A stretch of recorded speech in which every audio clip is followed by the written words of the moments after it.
the biggest thing it did was it gave me confidence. It literally was the foundation for me to be like, I have a voice. I'm smart. I have a right to be here. I'm saying things in my own voice in a way that is authentic to me that nobody else can say. And that is power. Welcome to the Smart Gets Paid podcast with me, Leah Niederthal. I help women land higher paying clients in their independent consulting businesses, but I've never been a salesperson. My background is in corporate marketing, and when I started my first consulting business, I learned pretty quickly that it's about 1,000 times harder to sell your own stuff than it is to sell someone else's. So I taught myself how to do it, and I created the sales approach that I now share with my clients so they can feel more comfortable in the sales process, get more of the right clients, and get paid way more for every client contract. So whether your client contracts are $5,000, $100,000, or more, if you want to work with more of the clients you love, do more of the work you love, and get paid more than you ever thought you could, then you're in the right place. Let's do it together. Thanks for tuning in, and don't forget to rate, review, and share. Hey there, Leah here, and thanks for tuning in. I hope that wherever you're listening to this, wherever you are right now, I hope you're having a great week, making some good progress in your business, and taking some time for you. So a while back, I was scrolling Instagram, and what's actually funny is I've deleted Instagram from my phone, which is something I talk about in episode 34, but I do sometimes go on and sort of scroll around on the desktop. So picture me like looking at Instagram like on my browser. So anyway, I was just sort of scrolling when I saw an ad and I saw a familiar face. It was one of my former clients, Juliana Spaven. And I had heard, I think, somewhere along the way, like I maybe had seen that Juliana was doing some modeling work as an over 50 model. Like I'm sure somewhere I'd sort of heard it and filed it away in the back of my brain. But seeing her like in an actual ad, it was so cool. It sort of stopped me in my tracks. So I sent her a message on LinkedIn and I was like, hey, is this you? And she said, yes. And, told me a little bit about it. And I was like, oh my God, that's so cool. That's great that you're doing modeling. And then I said, hey, I don't want to be presumptuous, but like, I remember that when we worked together, I remember that one of the things you said happened was that you found your voice. And like, I don't want to be presumptuous, but is any of this modeling connected to that? And if so, do you want to come talk about it on the podcast? And she said, let me pull this up. She said, hey, Leah, she said, all caps, of course, there's a direct connection. I would love to jump on the podcast and talk about how LinkedIn led to me finding my voice and moving into other new areas of my life, like being a 50 plus model. Let's do it. And so we jumped on and had the conversation that you're going to hear today. Juliana Spaven is a brand strategist and, as you've heard, an over 50 model. And in this episode, she shares how finding her voice, especially on LinkedIn, helped her realize that she had something to say, that she could take up space, and that she didn't need to wait for permission. And that shift not only changed how she showed up in her business, it opened the door to something completely unexpected, being an over 50 model. It's such a cool journey. So if you've ever felt unsure about what to say, or if you felt weird taking up space on LinkedIn, or if you've wondered whether any of this is worth it, then I'm so excited for you to hear our conversation. As a heads up, you'll hear Juliana mention the program Pack Your Pipeline, which is the system we use for getting visible and attracting the right clients on LinkedIn. That's now part of the system that we share with women consultants in the Academy. So take a listen to my conversation with Juliana Spaven, and at the end, I'll come back and share a lesson that you can apply to your business. And then hopefully someday soon, you'll partner with us to help you build your consulting business, and you'll come back on the podcast and share your story. Enjoy. Well, I'm so excited to talk about your evolution. Yes. Let's just jump in, shall we? I'm going to try not to get emotional. That's my goal. You can get emotional. This is like deep from the heart. So I hope. Yeah. So our story starts then, if that's okay. Our story starts on May 19th, 2019. And that day is significant because it's the day after my birthday. And it's the day I was fired from my biggest account. So let me explain. I had left my job. I was actually with the State Department. I had left my job in 2015.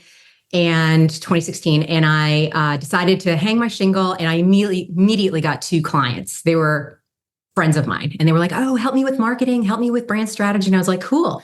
And that went on for 2 years, 3 years. And it was great. And then in a period, the way the universe works, in a period of 3 weeks, I lost both of them. The first one, her company was acquired. And the incoming company had a huge marketing team, and they were like, you know what? We don't need you. Thank you so much. Peace out. And I was like, oh, okay, that's cool. I will put all my efforts on this other client I have. Everything's going great. I was making enough money. I was really happy. And then we had a falling out, like in the beginning of May. And she waited until after my birthday and then sent me an email the day after my birthday and said, we are officially terminated. And so what happened was what you would think. I wound up in the fetal position for about a month in bed. I just was like, I was because it was an emotional loss of friendship and also a financial loss and also my identity at that point. It was a trifecta that really rocked me.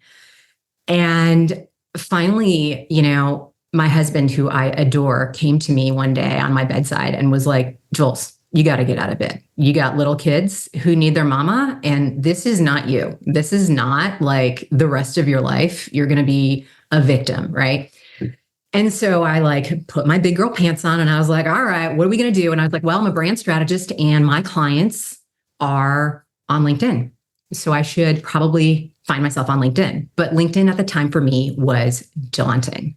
So I should probably back up and introduce myself. So I am 53 years old. I'm a brand strategist. I have been for about 2.5 decades. I took when I hit 40, I had a mini midlife crisis. And I was like, is this what I do? Am I a madman? Do I use my powers to sell things, or could I use my powers for good? So I joined the State Department as a diplomat for 6.5 years. Which was amazing. And this is before you started your own business, right? Or this is part of the career. This is career leading up to this. Right. Career leading up to business. State Department's amazing. That's a whole separate podcast, but ultimately it required me taking and uprooting my family all over the world. And I was not ready at that point. I had 2 small kids, under the age of 3. And I was like, we're not going anywhere. We're like, we need to, have daycare and things like that. So I left the State Department. And then I started my own business, and that was really successful for my 2 clients that I had until I got fired. And then I was like, oh, what do I do now? Right. So my husband was like, figure this shit out. You're smart. You can do this. So I went on LinkedIn and I found you. You slid into my DMs and I was like, all right. And so I took the course at the time, which was Pack Your Pipeline. And I will tell you, it was amazing. It was literally mind-blowing to me, because prior to that, I had been so incredibly intimidated to post on LinkedIn. There's, my whole community was out there, and it was all the people that I felt were like the rock stars of brand strategy. I knew who they were. I followed them, all this stuff. And, I was like, who am I to talk about brand strategy? I'm like nobody, I'm like, I've had some jobs at some advertising agencies. It's cool, whatever. I've done some campaigns that were really cool, whatever. Like I'm not like this person. I'm not that person. Which is so interesting for me, because, and especially, I come from marketing communications as well. And, what is it about, we can do this so well for our clients, but when it comes to, especially at that time, early on, talking about myself, or, I think I remember you sort of saying something like this as well. I could do it so well for other people, but, doing it for myself is impossible. Yeah. Yeah. And I think it's because we're most critical of ourselves, and we see all our flaws, but we don't see our perfections. We don't see our strengths, right? We're just like, oh yeah, everybody has that.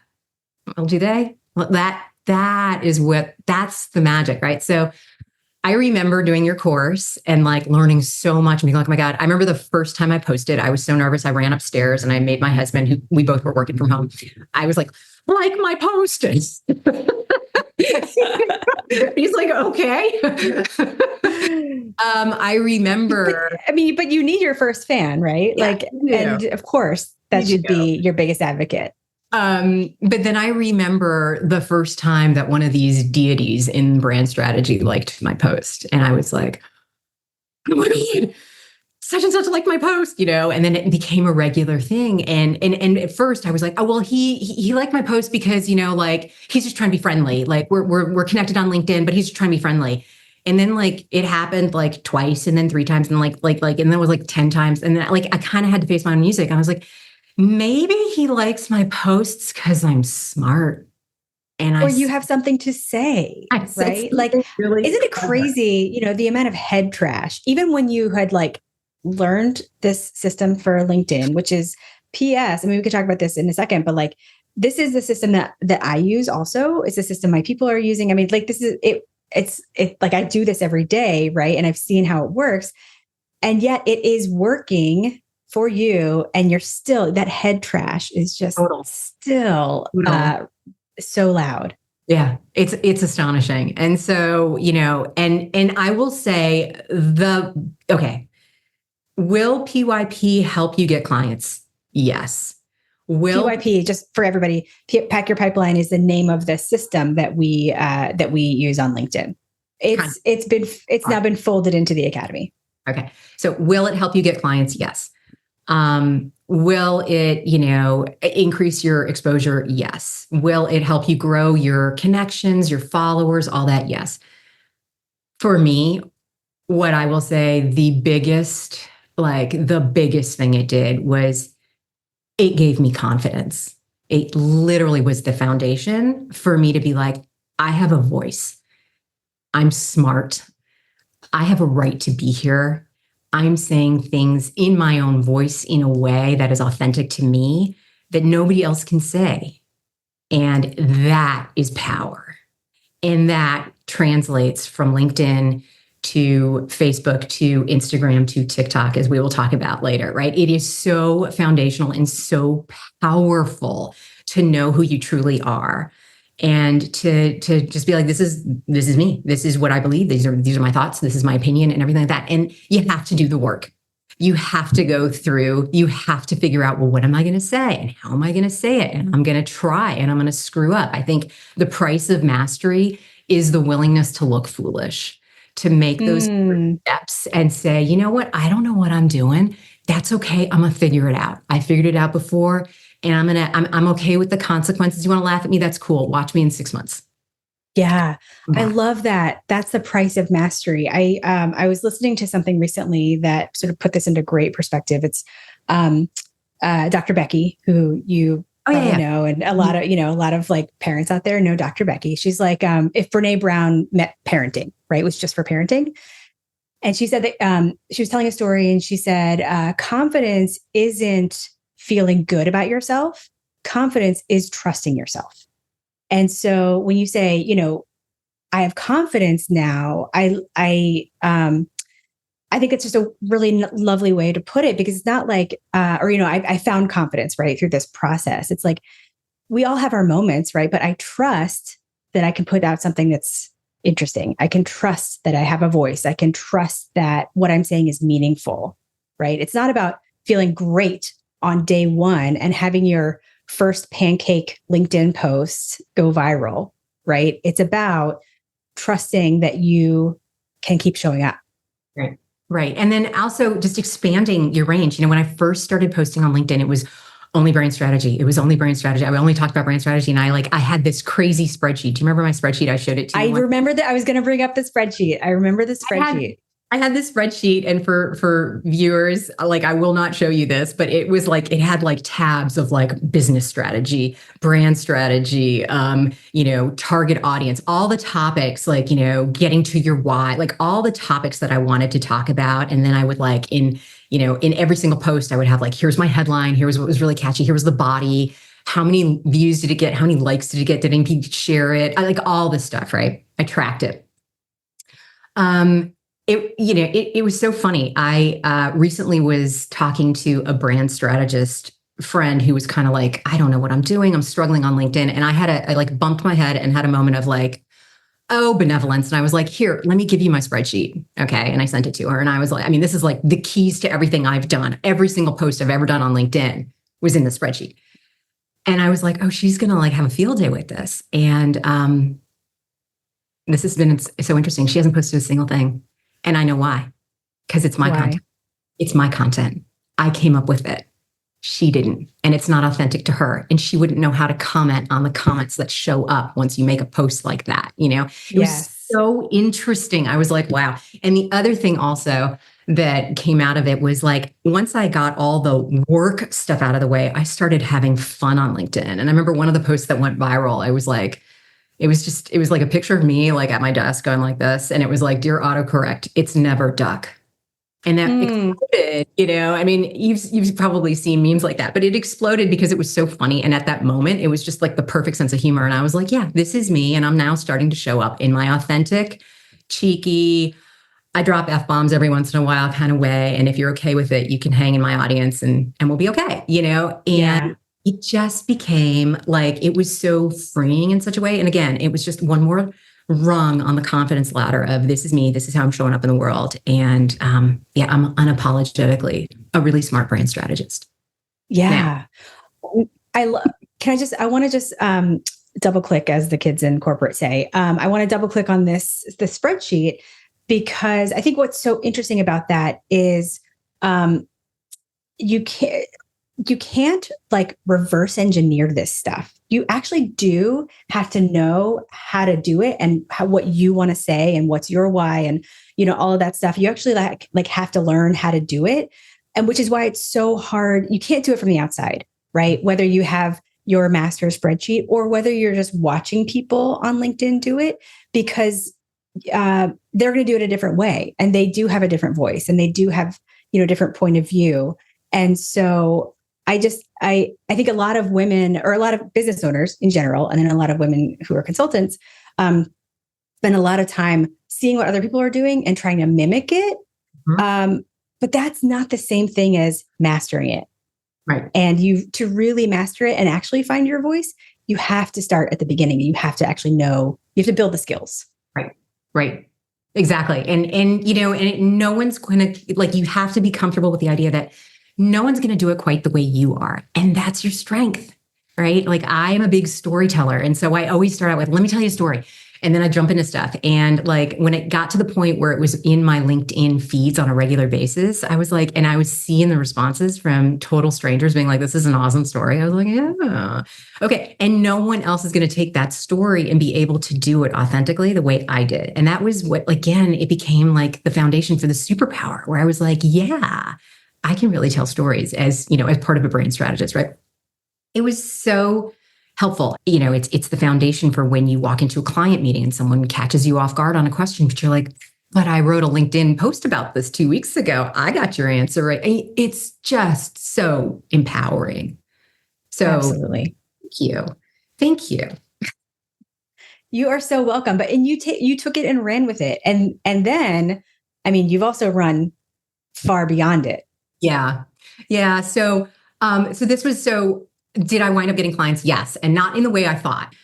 Those demigods in the brand strategy world, they were like, hey, do you want to work on a project with me? And I'm like, yeah. So, I found myself working on this incredible brand, and we were doing an ad campaign, and we were using a whole bunch of models and all this stuff. And one of the producers was like, let's just all like ignore the fact that the actual beauty in the room is on the Zoom screen right now, talking to us and doing brand strategy. I was like, what are you talking about? And it was like a room full of producers and stuff like that. And she was like, send me a photo because I'm connected and I can get you into modeling. And I was like, oh, stop. And she wouldn't let it go. Hold on.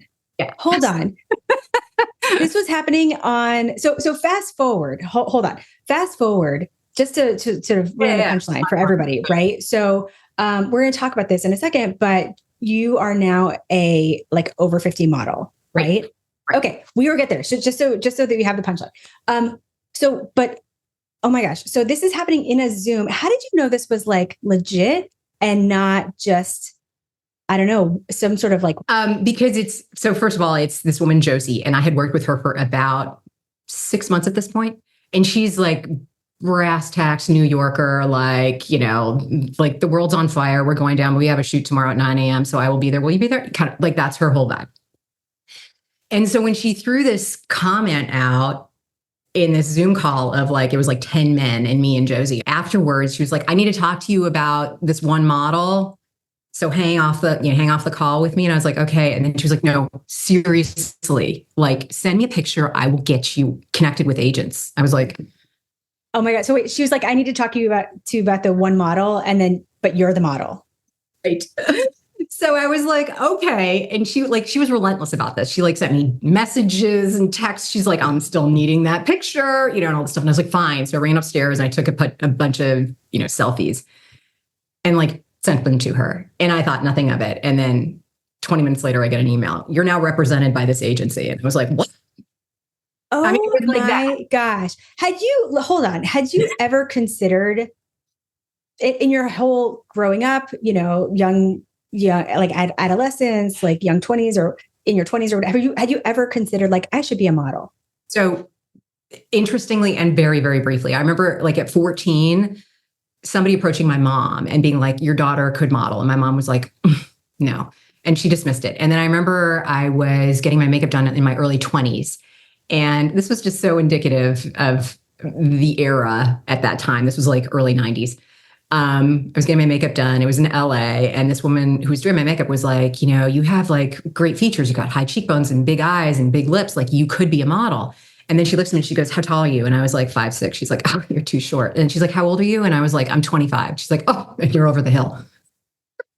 So yeah, I dismissed it. I totally dismissed it. And we like never had it come up in my life again until like it was like fall of 2021 or something like that. And Josie was just like, just send me freaking photos. I'm like, okay, fine. So anyway, so I get an agent, then I get another agent. Then I get another agent, and then I land my first campaign, and it's for United Airlines. And I'm playing the business traveler, and I've been the business traveler. And, and I'm like I'm in the Polaris lounge and the whole thing. And there's like there's styling and makeup and hair and crew and all this stuff. And like let me tell you, it is a freaking riot being a model. Okay. First of all, they call you talent. Like, oh, talent's here. Oh, talent. The food is ready for talent now. Crew, you're on hold till talent's done. I mean, it's the funniest thing. I was like, we need to incorporate this in schools. We need to call kids talent. I mean, it's so awesome. But for a day, you're like princess. Like people put makeup on you and they dress you in outfits. And then all you got to do is kind of just like look like a business traveler. Mm-hmm. Which you can do because you've done it. That was it. And they pay you money. It's hysterical. And it was so funny. I was at this shoot and there was another model there and she was in her late 70s, early 80s. And she's playing the grandma, like the traveling grandma on a United flight. And I like came to her and I was like, hey, can I ask you a question? How long have you been modeling? And she's like, oh, I've been an actor model for about 6 decades. I was like, oh, okay. So you're a pro. And I was like, this is my first shoot. I'm really nervous. I kind of have imposter syndrome going on. And she just looked at me. She's like, you're thinking about this all wrong. She's like, you're freaking out over here thinking like, oh, am I like good enough for this? She's like, look at those people over there. And she pointed to the United clients in the room. And she's like, they're in a panic right now because they need somebody to play a business traveler. And they found you. And you look like a business traveler and you've been a business traveler and you act like a business traveler. And they're just like, thank God we found a business traveler that she's like, you think about this all wrong. Flip the script, flip your mindset. I was like, I love you. And from that moment on, I was like, I do have a right to be in the room. I do. I mean, it's so hard. First of all, that's amazing. And oh my gosh, the fact that your first campaign was a major, advertiser. I mean, it's incredible. I want to talk more about this. And you can't ignore the parallels of, between modeling and this first shoot and do I even have a right to be here? Right. And do I have value here? And somebody saying, yes, you do, and reinforcing that. And when you started using your voice on LinkedIn, like, do I have something to say? And yes, you do. When you were like, is there a connection? I'm like, oh yeah, there's a big connection. There is. So since then, it's been a wild ride. I started my own Instagram. So I have my personal Instagram, but then I started Silver Highlights 1971, which is my working Instagram to track my modeling projects and stuff. But I quickly realized I didn't have enough modeling content because I was like, I'm not going full force into modeling. I'm still doing brand strategy. But this was like my side hustle. And so I was like, I post every once in a while, but then I was like, I have a lot of like beauty hacks and health hacks and stuff like that I could share with women that are like 45 plus. I'm going through perimenopause right now. And I have all these strategies for how to maximize sleep or like how to get rid of bags under your eyes, all this stuff that I've learned or am learning as a result of being in the modeling world, but also just trial and error and stuff that I've experienced. I'm like, I may as well just. P.S. I'm going to need all that content for perimenopause too. So let's just put a pin in that. So I was like, let me just start posting about this stuff. And so I'm growing my little Instagram and growing my little TikTok audience slowly, but I'm finding my own little community and building my own little community, just like I did on LinkedIn with brand strategy. And I think it's a riot. I enjoy it so much. It's it's a window into another dimension of me, but it all comes back to what I said. It all, like, had I not done your course, I wouldn't have had the confidence to even fathom, trying modeling. First of all, I don't think that would have been an opportunity for me because I wouldn't have gotten in with this project to meet Josie, to then have the confidence to be like, okay, let me go ahead and experiment and see if I could be a model. But then let alone like decide to have my own Instagram channel and talk about, aging well and how to do it holistically and naturally. Like I'm not using Botox, I'm not using fillers or plastic surgery. I firmly believe you can age optimally without using those tactics. So I'm erring on not doing that. And so that's the content I put out there every day. I'm like, yeah. So I love it. I love that you've sort of embraced a whole other, let's just say, area of expertise, air quotes, right? But something that you feel confident talking about, not because you are the expertest expert in the world, but because you trust yourself that what you're saying has value.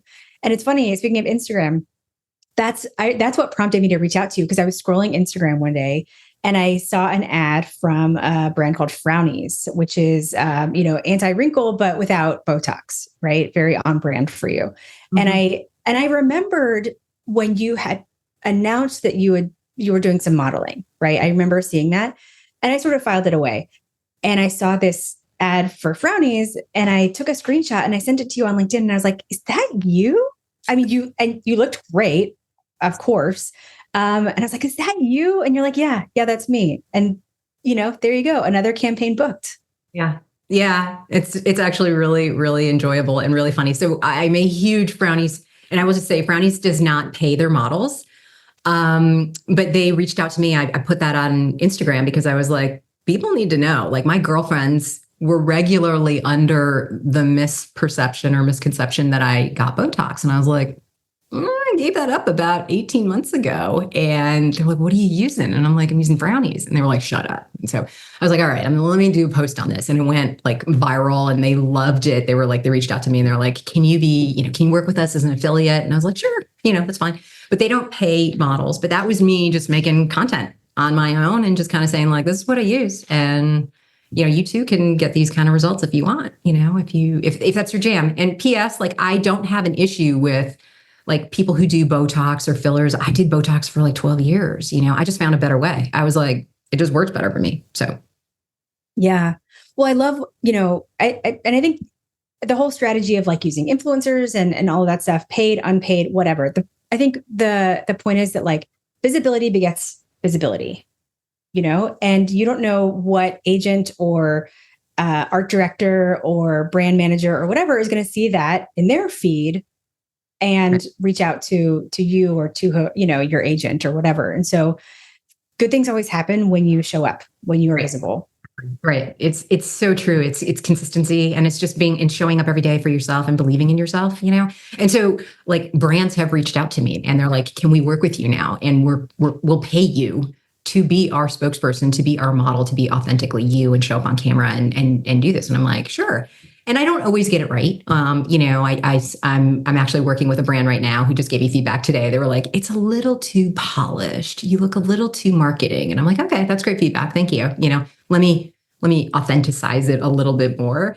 But it's also, again, this is where it's so important. What I said, mastery comes from the willingness to look foolish. And if you go to my Instagram feed and you scroll to the very first post, you will see stuff that is cringe. And you really will. And, and here was the promise I made myself after doing LinkedIn. I was like, if I think on one particular day that this content that I'm making is good enough to post, it's going up and I'm not taking it down. Because somebody's going to look at that post and they're going to be like, oh my God, that's so cringe. And I am going to look at that post and I'm going to say, you know what that is? That's called courage. That's called courage. I love it. Yes, you are so right. This is not this world is not felt pretty, what is it called? Like felt cute might delete or whatever, how like people used to do that. No, the things that you might think are cringe, other people also think are brave and have courage. And for every person, we used to talk about impact your pipeline, and this comes up a lot when, whenever we talk about LinkedIn. Think about before you were posting, right? Before you were showing up on LinkedIn, there were like those gurus, the deities that you would see every day and say, oh, they must have it together. They must know, they have something to say, they must have things together. And the only difference between that, having it together, quote unquote, and not, is that they just chose to show up. And so when you start to post and you start to show up and get visible, you have no idea the hundreds, the thousands of people who are out there being like, Juliana must have it together. She really does, because look at her. She has something to say. I wish I had something to say. Yeah. Right. And I wonder if they're, even now that you've had this positive reinforcement, right? Like you deserve to be here. You deserve to have a voice. Your voice is valuable. Your presence is valuable. Are there ever moments where there are cracks? 100%. Oh God. Yeah. That's the human condition. Good God. We are, I always think and remind myself of this. We are spiritual beings having a human experience. And part of the human experience is doubt and struggle. And shit doesn't come easy, and you got to work for it. And you stumble over your words and you say Mm-hmm. too many times and all this stuff. Yes, all the time. And then you have those moments where it's a freaking home run breakthrough. And you're like, yes, I'm worthy of that experience. I'm gonna go chase that. I'm gonna do more of that. But along the way, this progress isn't linear. It's this, and you have to accept the failures, because the failures are what make you great. Because that's when it depends on how you take failure. But I take it as, okay, so that didn't work out. So what am I learning? What's the feedback? For the last couple of weeks, I've been posting stuff and I've watched my follower count drop. And I'm like, that's interesting. There's something about my content that's not resonating. What is it? And so I'm on this whole detective work now of like, okay, what is it? Has the algorithm changed? Because my content hasn't. So maybe it does need to change. You're constantly figuring out stuff. But nowhere do I go, oh, now my voice is useless and I don't have anything to say. It's more of, no, I'm leaning in, but where's the lesson here? How do I improve? How do I get better? Because now I have that foundation of confidence. I've done it before. I trust me, and I'm brave and I'm courageous and I'm willing to, I don't care. Like, I really don't care what somebody else thinks about my work that I put out there. I want to see it improve. Right. So that's all it is.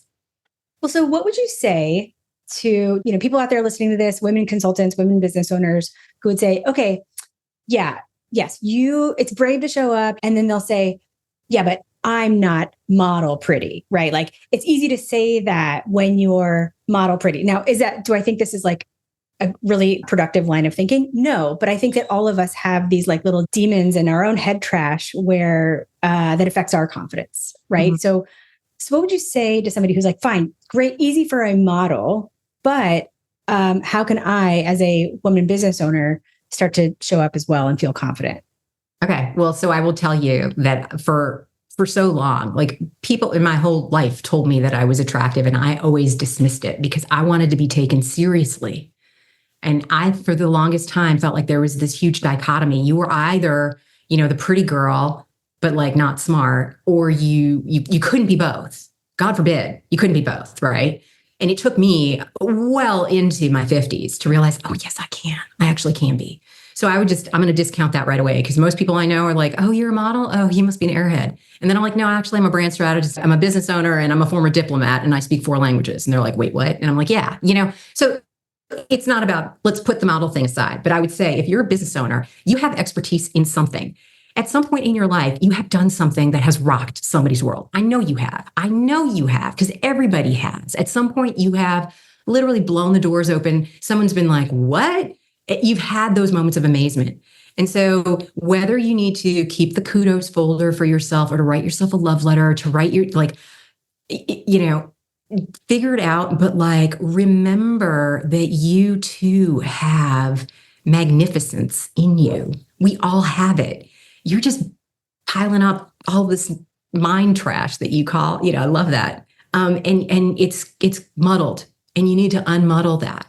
One of the exercises I do with girls that I mentor, the very first day that we sit down with, I'm like, you're going to take out a piece of paper and you're going to write down 10 things that you are exceptional at. Go. And I'm like, and P.S., that's the end of our mentor session for the day. And I'm like, you're going to take time and we're going to come back next week and we're going to review them. And I want examples of, I am good at writing and I want you to give me 3 or 4 examples to back that up. And then you're going to go on the next thing. I'm good at meeting people and give me 3 or 4 examples. Because in those moments where and we all have at the dark night of the soul where everyone's like, oh shit, what am I doing? I don't know. I just don't think I'm good enough. Yes, you are. Go pull out that piece of paper and remember all the things that you are magnificent at and do that and read it because you wrote it and it's true.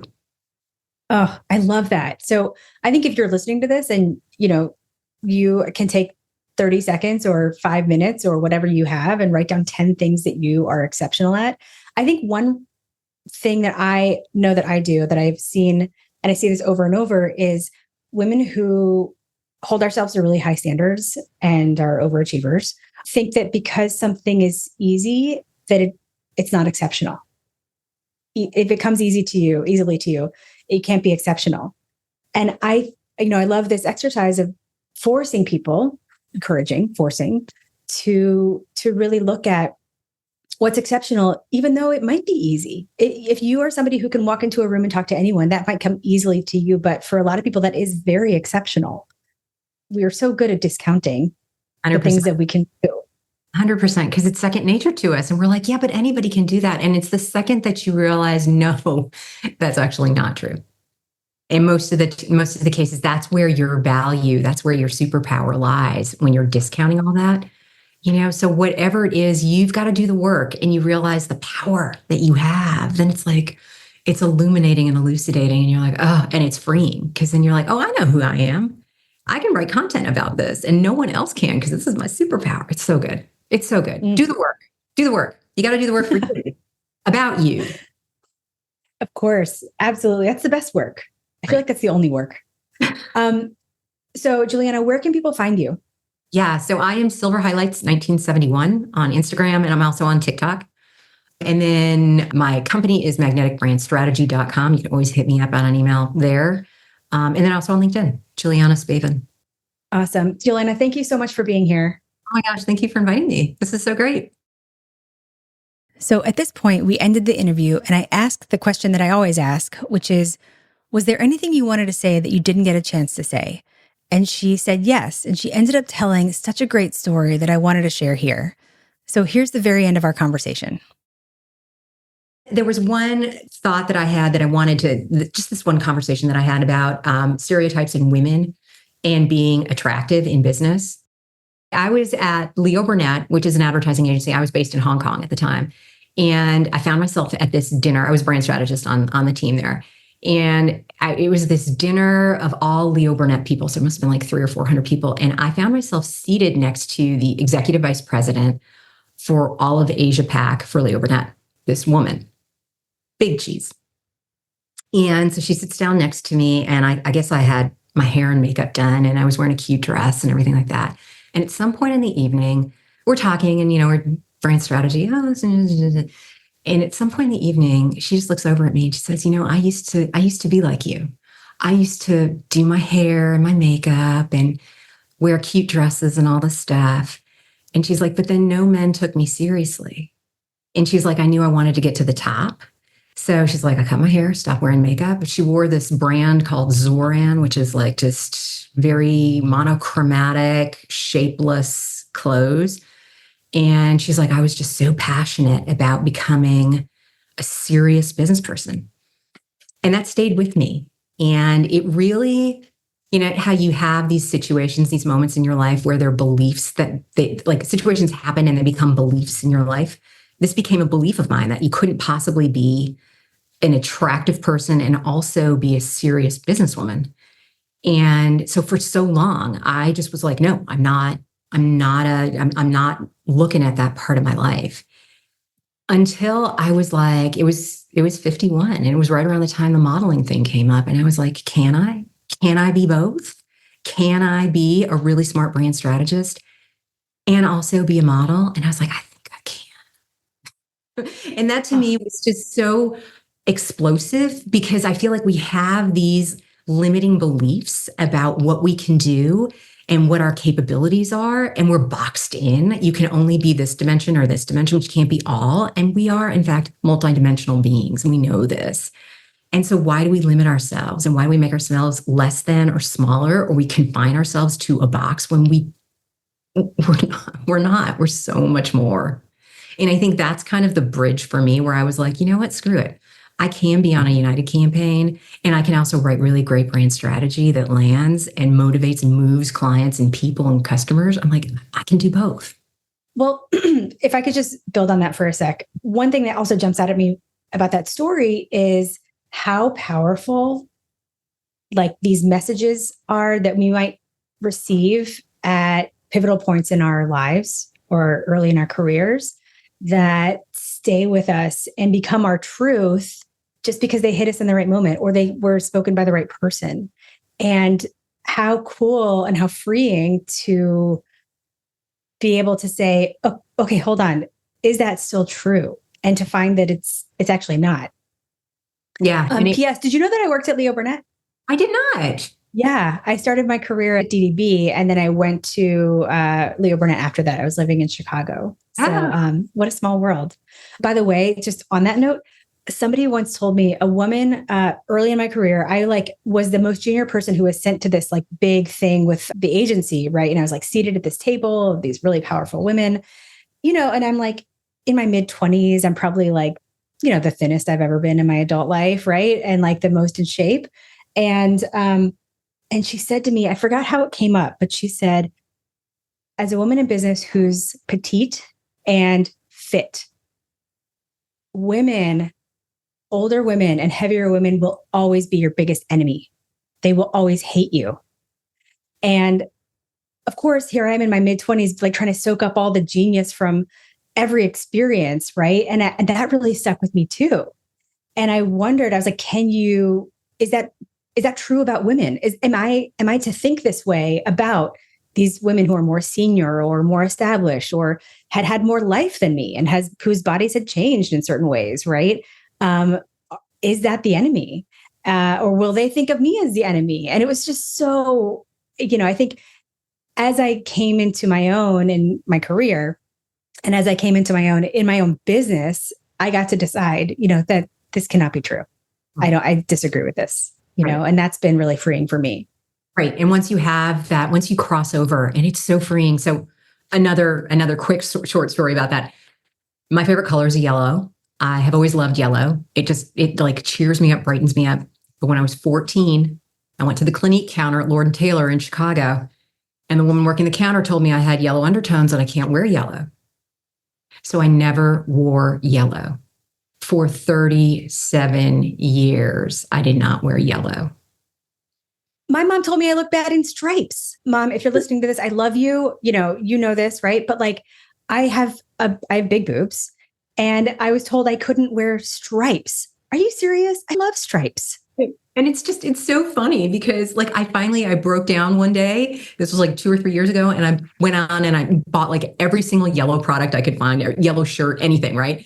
And now I wear yellow and people are like, oh my God, that color looks so good on you. And like, you just like, it like makes you glow. And I'm just like, I want to find that Clinique lady. I'm just, don't ever say that. Oh, words have power. And I think it's also, especially now as a parent, it's like I'm realizing like your words have so much power. And so offhand comments, you have to really be careful because you never know what I'm just going to say it, what you're like poisoning people with. Right. And also on the flip end is like, what are you willing to believe? What are you willing to take in?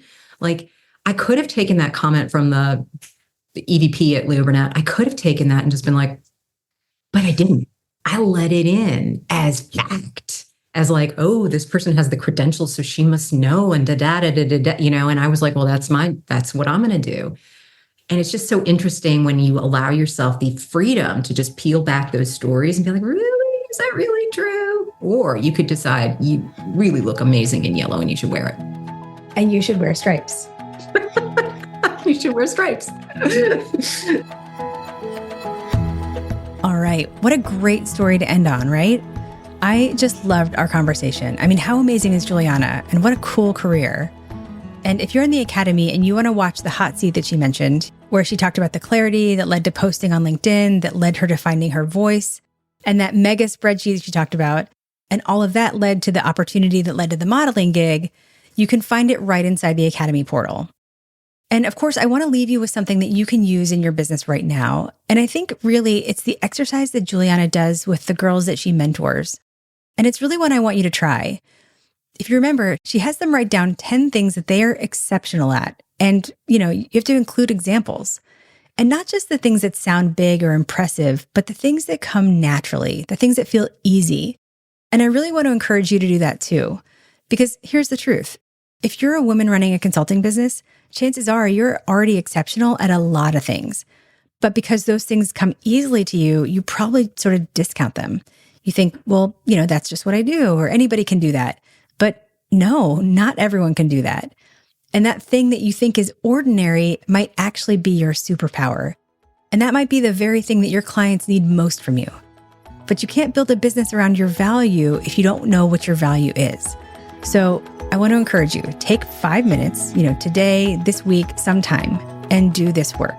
Write down 10 things that you're exceptional at and share a few examples for each. Because when you can see your brilliance, you can own your brilliance. And when you start to own it, that's when you stop playing small. And when you stop playing small, that's when everything starts to shift. All right, I'll see you next time.